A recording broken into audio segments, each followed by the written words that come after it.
मधुबनी में आरजेडी उम्मीदवार को कैसे जीत मिले, मिराज आलम अपने जीत का परचम कैसे लहराएंगे, उसको लेकर मंथन अभी हो रहा है। और मिराज आलम खुद यहाँ मौजूद है। ये मिराज आलम का गृह प्रखंड है। माना जा रहा है कि यहाँ पर जो है वो विरोधी जो है वो चारों खाने चित होंगे, ऐसा दावा किया जा रहा है कि यहाँ खाता भी नहीं खुलेगा। और हम बात करेंगे, अभी कई यहाँ पर प्रतिनिधि मौजूद हैं, हम उनसे बात करेंगे। आपको क्या लगता है किस तरह का इस बार होगा मिराज आलम के लिए चुनाव? 100% क्लियर है, यहाँ कोई लड़ाई नहीं है।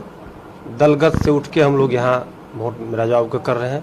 हर पंचायत के यही है। हमारा खोटोना प्रखंड मधुबनी जिला के जितने भी प्रखंड, उससे 90% वोट उम्मीद है हम लोग को यहाँ जाएंगे मिराज आलम। आपको क्या लगता है कि किस तरीके का इस बार रहेगा? बहुत अच्छा रहेगा। यहाँ पूरे मधुबनी जिला में कोई लड़ाई नहीं है। अब डमी कैंडिडेट सब जो जितना है वो धीरे धीरे साइड लग रहा है।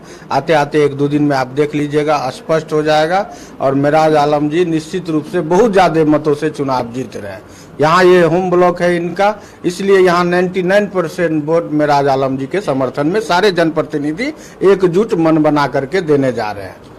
और किस तरीके का रहेगा हम बात करेंगे। आपको क्या लगता है कि ये किस तरीके का ये चुनाव होगा मिराज आलम के लिए? जी, हम लोग सिटियाही पंचायत के हम लोग जितने भी मेंबर हैं, चाहे वो समिति साहब हो, वार्ड सदस्य हो, और हम लोग पूरे तन मन धन से उनमें कोऑपरेट में है, साथ में है। और क्षेत्रीय के लेके दलगत से ऊपर उठकर हम लोग क्षेत्रीय के लेकर एकदम पूरी जोर शोर से हम लोग उस पे हैं। और अच्छे वोटों से, अच्छे मतों से मिराज भाई निकल रहे हैं। आपको क्या लगता है कि क्या मिराज आलम से किस तरह की उम्मीदें आप लोग? मिराज आलम हमारे प्रतिनिधि पहले भी रह चुके हैं। वो प्रतिनिधि पंचायत समिति से जीते थे, इसके बाद वो जिला परिषद से जीते थे। जिला में जाके उन्होंने उपाध्यक्ष भी हुए थे। तो इनका चरित्र, इनका ईमानदारी, इनका कार्यकलाप से हम लोग खुश हैं। और ये मिराज आलम हमारे पंचायत के प्रति हैं। और हम मुखिया महासंघ के यहाँ अध्यक्ष भी हैं, अभी वर्तमान में मुखिया भी हैं, और हमारे ब्लॉक के प्रमुख भी हैं। इसीलिए हमारे मुखिया जी लोगों ने जो कहा है कि 99% वोट यहाँ इनको मिलेगा।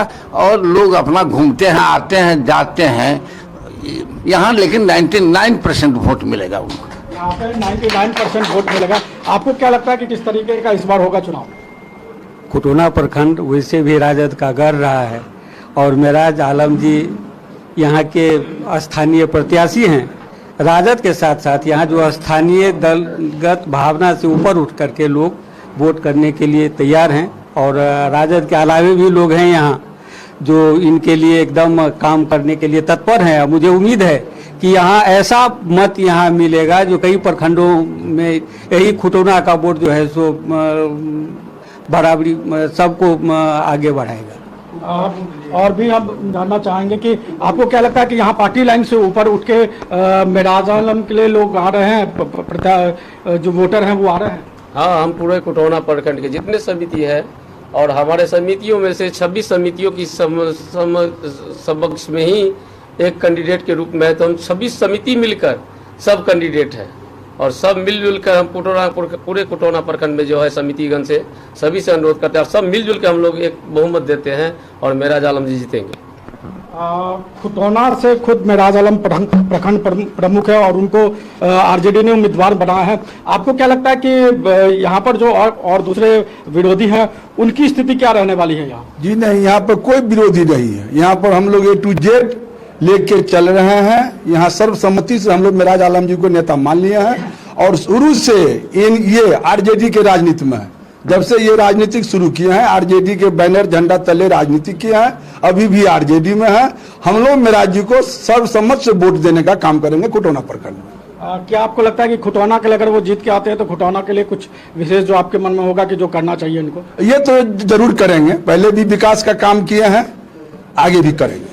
हम आखिरी में एक छोटा सा जवाब मिराज जी से चाहेंगे। मिराज जी, ये आपका गृह प्रखंड है और माना ये जा रहा है कि ये सबसे मजबूत दावेदारी आप स्थिति यहीं पर होने वाली है।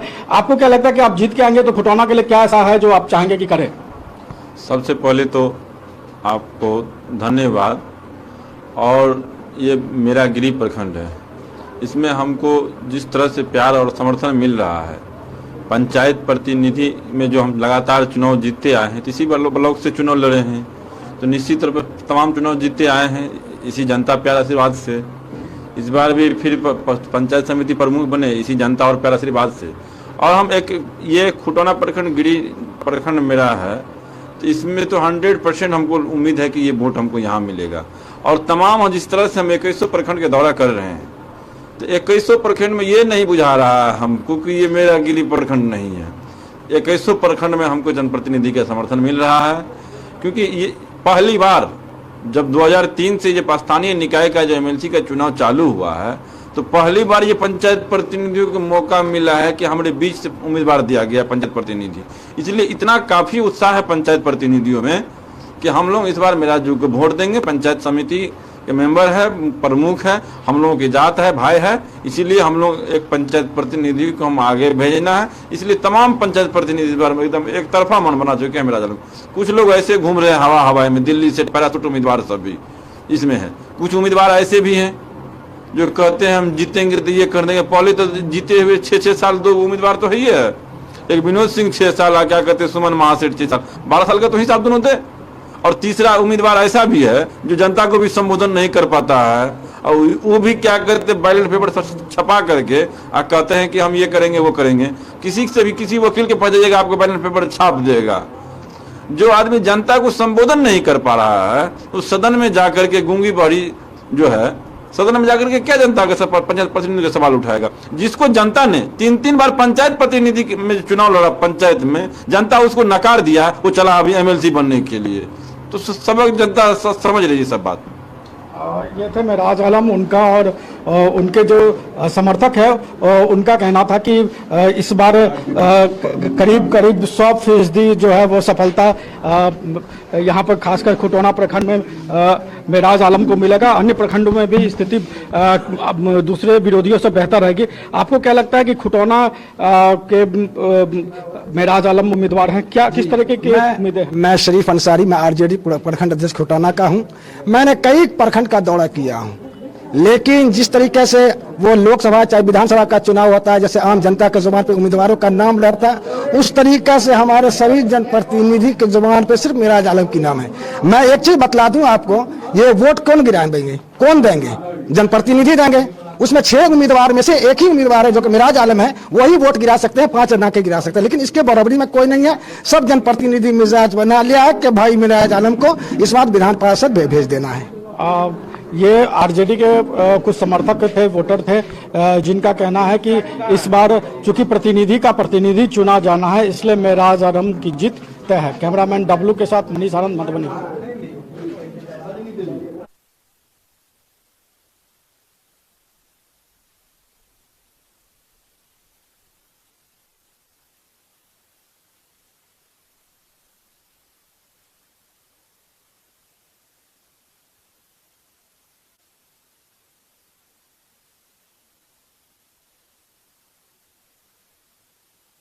विधान परिषद चुनाव में अब चुनाव अभियान आखिरी चरण की तरफ बढ़ रहा है और जो उम्मीदवार हैं वो अपने वोटरों के पास जा रहे हैं, अपने वोटरों से बात कर रहे हैं, उनकी बातों को समझ रहे हैं, अपने पक्ष को वहां रख रहे हैं। हम भी अभी मौजूद हैं यहाँ पर।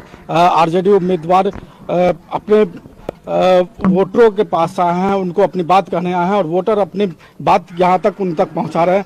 आप यहाँ पर हैं, आपको क्या लगता है क्या मुद्दा इस बार चुनाव में है और किस तरह का आपको प्रतिनिधि चाहिए? हम लोग को इस बार जो है मेराज भाई जो है हमारे प्रखंड प्रमुख भी हैं, और इस बार हम लोग जो है राजद समर्थन के साथ हैं। और जब से ये जनप्रतिनिधि का ये होता है, कोई भी सरकार बना है, कोई भी यहाँ जनप्रतिनिधि का समस्या नहीं उठाया, इसीलिए मेराज भाई हमारे निचले स्तर से जुड़े हुए हैं। इससे पूर्व में जिला परिषद उपाध्यक्ष भी थे, इस बार प्रखंड प्रमुख भी बने हैं।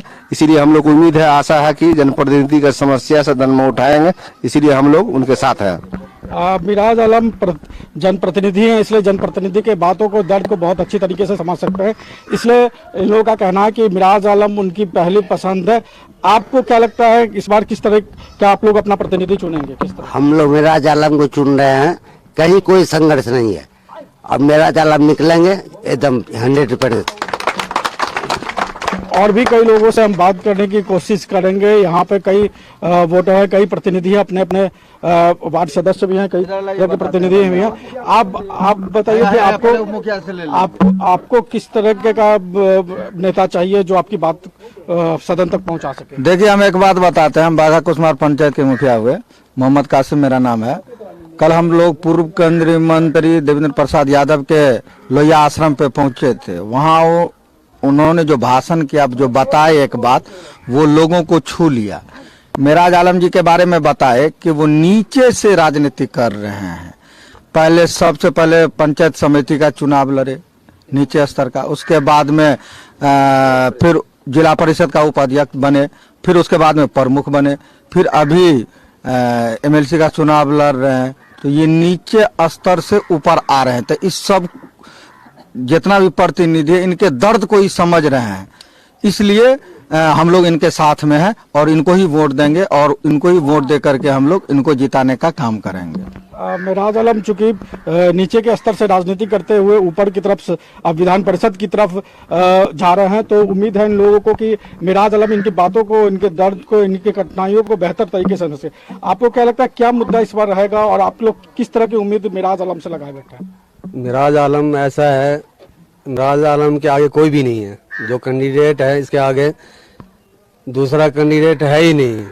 इस एरिया में जहाँ भी कहीं भी सारे वोटर मेराज आलम को ही सपोर्ट कर रहे हैं। जितने भी प्रतिनिधि हैं सब मेराज आलम को ही सपोर्ट कर रहे हैं। इसके आगे कोई नहीं है। और भी कई लोग हैं, उनसे हम बात करने की कोशिश करेंगे। आप बताइए कि आपको क्या लगता है कि किस तरह का आपको अपना ये लगता है कि मेराज भाई जीत गए और मुद्दा ये रहेगा कि इस बार जो है लोकसभा भारत सरकार जो है 650 रुपया देता है मजदूर को मजदूरी, यहाँ जो है वार्ड सदस्य को मिलता है 500 रुपया महीना। बताइए इसमें कैसे मतलब ये गुजारा चलने वाला है। तो हमारे मेराज भाई जाएंगे जीत करके, तो मुद्दा उठा करके इसको जो है आगे बढ़ाएंगे। सबको मतलब ये पैसा बढ़ाया जाएगा, सबको भत्ता मिलेगा, 10,000 होगा, ये होगा, सबको किया जाएगा। इसलिए मेराज आलम को समझिए जीत गया मेराज आलम। विधान परिषद चुनाव में इस बार मानदेय का मुद्दा बहुत गंभीरता से उठा रहे हैं। मेराज आलम ने भी अपने वोटरों से वादा किया है कि वो सदन में पहुंचेंगे तो मानदेय की बात जो है, मानदेय और इंश्योरेंस जो दो प्रमुख मुद्दा है, उसको सदन में उठाएंगे और इनकी सुरक्षा की गारंटी एक तरीके से मेराज आलम ने ली है। कैमरामैन डब्लू के साथ मनीष आनंद, मधुबनी।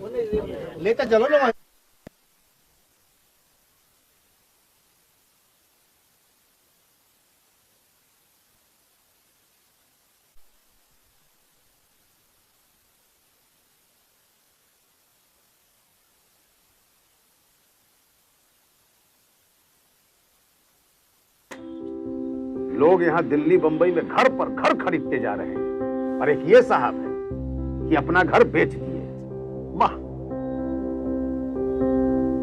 रिटायरमेंट का पूरा पैसा लगा दिए थे दिल्ली में घर लेने के लिए। अरे बाबूजी, तो अपना एक नया घर खरीद भी तो रहे हैं ना। नया घर खरीद रहे हैं? कहाँ? पूर्णिया में। पूर्णिया में? हाँ। अरे बाबूजी, दिल्ली बंबई में घर खरीदना अच्छी बात है, लेकिन अपने घर पे घर खरीदना बड़ी बात है। देखिए, पूर्णिया में पनोरमा सिटी और पनोरमा हाइट दोनों जगह का ऑप्शन उपलब्ध है। देखिए और बुक कराइए। मतलब अपने शहर में अपना घर? जी बिल्कुल।